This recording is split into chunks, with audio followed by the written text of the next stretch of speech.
attend d'un premier contact avec un candidat, c'est déjà le feeling. Est-ce qu'on pourrait s'entendre pour être partenaire, parce qu'on signe quand même des contrats de longue durée pour développer un projet. Donc c'est réellement, est-ce qu'on s'entend bien, est-ce qu'il a un bon profil. Après, tout le reste, tout ce qui est formation, etc., on est là pour l'accompagner. Mais déjà, est-ce qu'il a envie d'eux, est-ce qu'il est prêt? Quel est son projet de vie dans sa globalité? Qu'est-ce qu'il veut faire au quotidien? Quel est le service qu'il veut rendre à l'autre? C'est vraiment sa première priorité. Parce que de sa première qualité de service qu'il va vouloir rendre à l'autre, on va savoir s'il est en adéquation avec nos valeurs ou pas.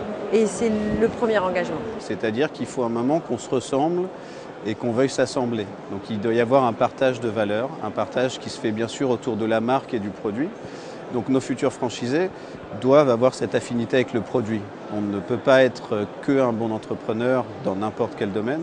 On est un bon entrepreneur et on s'épanouit dans un secteur d'activité qui nous correspond. Je dis toujours que déjà la première question à se poser, c'est la question de l'activité. Est-ce que je me vois faire ce métier-là?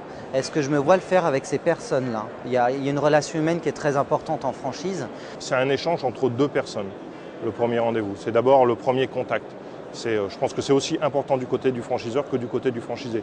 Est-ce qu'on sent bien la personne? Est-ce que la personne qui représente la société, voilà, est-ce qu'elle accroche? Ce qui fera la différence entre deux candidats à la concession chez nous, ce sera bien sûr la motivation et la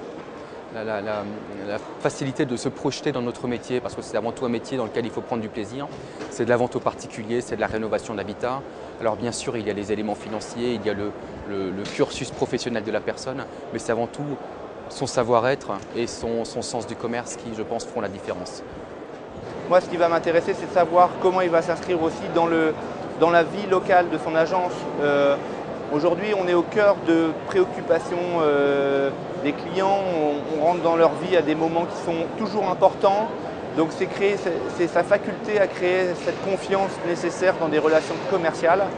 La capacité aussi qu'il aura à fédérer ses équipes et à les accompagner dans un projet d'entreprise tourné vers le service client. On est tous différents et tout le monde n'est pas fait pour gérer du personnel, tout le monde n'est pas fait pour aller démarcher de la clientèle, etc. Et intégrer un réseau a beaucoup d'avantages et là aussi des inconvénients. Il faut savoir vivre avec les autres membres du réseau. Ceci, bien sûr, va être un avantage de pouvoir partager avec eux leurs expériences, mais également, effectivement, il faut se dire que quand on rentre dans un concept, on va respecter ce concept à la lettre. Alors justement, les informations essentielles que l'on va retenir chez nos candidats, c'est justement leur parcours, c'est-à-dire leur capacité démontrée à avoir la capacité d'opérer efficacement un point de vente, à gérer une équipe de 50 à 80 salariés, à satisfaire des clients et donc à être réellement un bon opérateur. Alors, on a besoin de connaître un petit peu votre profil. Donc, effectivement, si vous prenez contact avec nous, décrivez-vous, dites-nous d'où vous venez, quel est effectivement l'atout qui fera qu'on va considérer que vous faites partie du profil des candidats que nous recherchons. Et vous savez manager des gens, vous ne l'avez pas fait, mais vous pensez pouvoir le faire.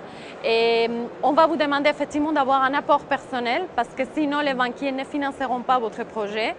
Au-delà des aspects techniques, qui joue sur la faisabilité du projet, comme l'apport, qui est mine de rien quand même important, parce que sans apport, même si on a une grosse volonté, on ne peut pas créer. Il y a l'expérience professionnelle qui est importante.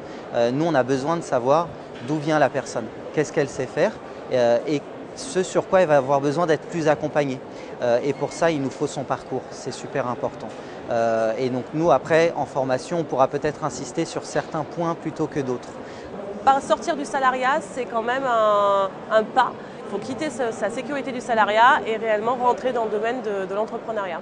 Pour nous, un entrepreneur, il doit vouloir devenir entrepreneur parce qu'il veut créer, développer quelque chose, parce qu'il s'intéresse à l'entrepreneuriat en tant que tel.